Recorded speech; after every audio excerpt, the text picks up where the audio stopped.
Hi everybody. So today I wanted to touch more on the topic of carrying your fears when you're hiking and backpacking, and especially long distance hiking. So you may have heard this before, you may have heard me say it before, but what it actually means is whatever you're afraid of before you go backpacking around the trail, you're probably going to end up carrying extra weight because of that. So if you're afraid of being cold on the trail or freezing at night, you're probably going to end up packing a lot of extra clothes that you don't need, or even maybe getting like a way warmer sleeping bag than you'll need.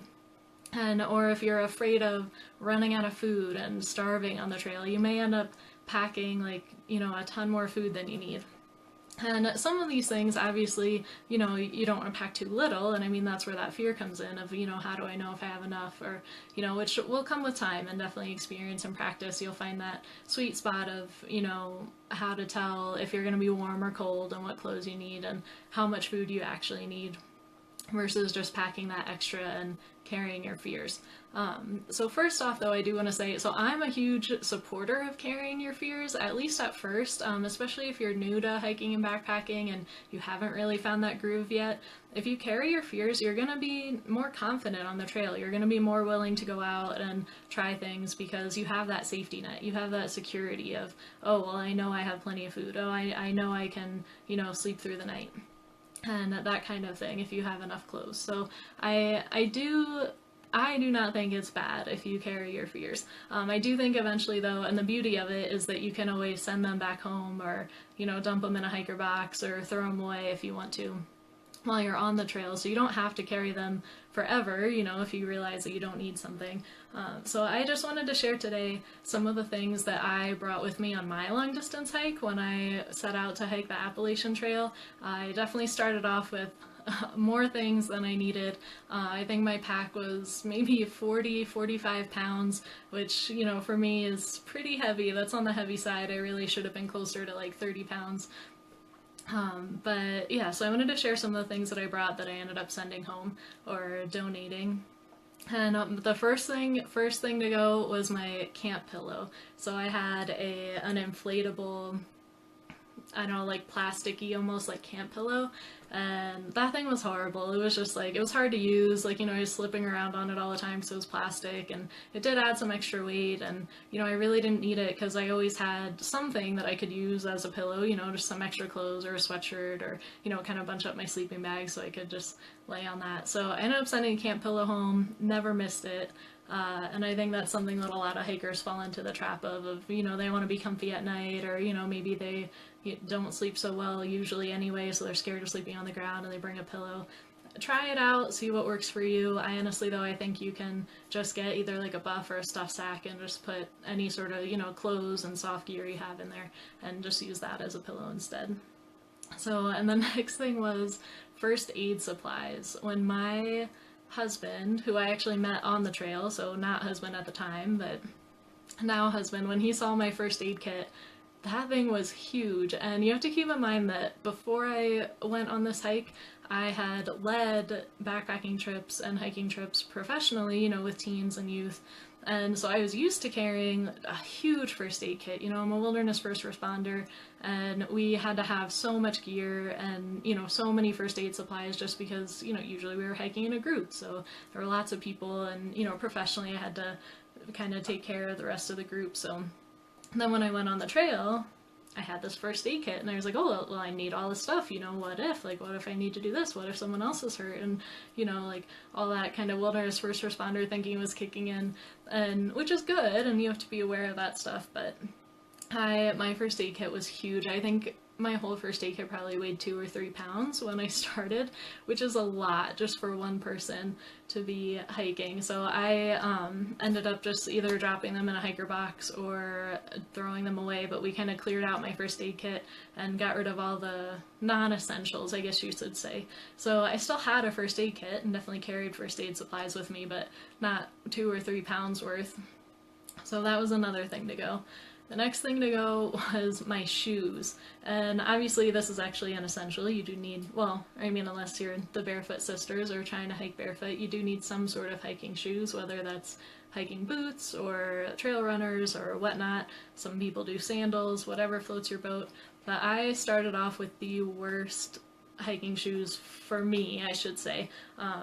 They were a very good brand. They were good boots. I bought them. I broke them in. I wore them on several hikes before my trip, but nothing actually prepared me for what your body goes through on a long distance hike. So once I got actually on the Appalachian Trail and was just hiking, and you know, with all that 45 pounds on my back, my feet just got destroyed. Like, I lost toenails, I had blood blisters, I had normal blisters all over my feet. And people kept saying, though, oh, you just need to break your shoes in more. Oh, you just need to wear your shoes down more.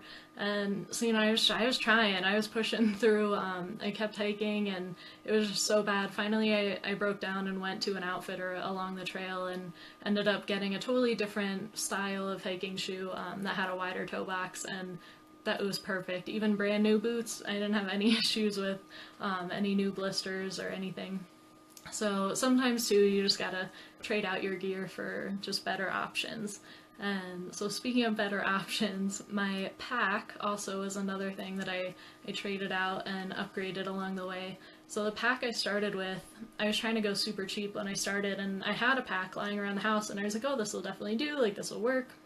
You know, it was a backpacking backpack, but a really old one, a cheap one, a lower end, and I think that thing weighed almost 7 pounds. Just my pack weighed almost 7 pounds, which again, for a backpacker, that's pretty heavy. I think usually you can get a good pack for about 2 to 3 pounds, or maybe even less if you're going ultralight. So having like a 7-pound pack just on its own was just really wearing me down, really slowing me down, and, you know, causing a lot of extra shoulder pain and back pain and whatnot. So I ended up trading out for a Go Light bag, like an ultralight pack. Go Light's out of business now though, but Hyperlight Mountain Gear actually makes a lot of comparable, like really good ultralight packs. If you're looking for that, I definitely recommend it, trying to go as light as you can afford when you start. And another thing I ended up sending home, this was a little bit later on after I'd already been out on the trail for, I don't know, a couple weeks, several weeks I think, and again, my husband and some of my other trail family, my friends that I was with, we were going through my pack trying to make it lighter and send some stuff home, and they found mace. I had started with runner's mace, and you know, 'cause I had started hiking alone, my mom really wanted me to have it, I thought it was probably safe, like, you know, it can't hurt to have. And one of them asked, though, did I ever feel the need to use it? Did I ever even think of it? Like, oh, you know, like kind of keeping a hand on it, like, oh, I have my mace just in case. And not even one time on the trail did I feel like I needed it. So I did end up leaving that behind. I think I left it in the hiker box. And again, that's personal choice though. Some people, like, you might want mace, or if you're in like bad bear country, you may want bear mace. Like, I carry bear mace with me now actually out in Colorado because I do hike on some more secluded trails. However, on the Appalachian Trail, I was hiking during peak season and there were lots of other people, lots of traffic around. I never really felt the need to use or have runner's mace with me, so yeah, I ended up leaving that behind. And my other kind of last big thing, well, big weight-wise, that I left behind was a book. I think I had a journal and my trail guidebook, which I do recommend and you should have with you so you know what's going on. And then I also had like a book to read. So that was quite a bit of weight right there. That's like 3 books. And so I did, and I never read, you know, like I thought, oh, I'm gonna read at night, oh, you know, what if I end early and I want something to do at camp, you know, I want this book, but I never read. There were always people to visit with, always, you know, stuff to do. You're always either getting water or making food or setting up camp, and then by the time, you know, camp and my tent and setup was stuff, I just wanted to go to bed and lay in my sleeping bag, so I never read. Some people do like to read on the trail though, but that did not work out for me, so I sent my book home and saved the weight there. And another, I wanted to share some other things. That was all that I had that I would send home. But my husband, though, who I met on the trail, he totally cracks me up, and he started also with a very heavy pack, like I think also close to like 50 pounds. and so he ended up sending quite a bit home. And I think he really didn't know what he was getting into. But so he had started with a water filter, and this is something that I bring up because I actually hear a lot of other hikers say this as well, that they start with a water filter and then it breaks on the trail, or they can't figure out how to use it, or it might freeze, or it clogs, or something. There just can be issues with water filters. So his did actually break, though. I think the plastic part of it broke on it, and he was just I'm done with this, it's low quality, and he switched to the Aquamira drops as water treatment instead. And I do notice that is a trend. Several other hikers have said as well that they started maybe with a Sawyer Mini filter or other water filters and ended up sending them home. So just something to consider. I mean, some people do use filters and really like them. I think, though, I notice most people don't. And then another thing that cracks me up that my husband ended up sending home was 3 pounds of bulk hot cocoa mix.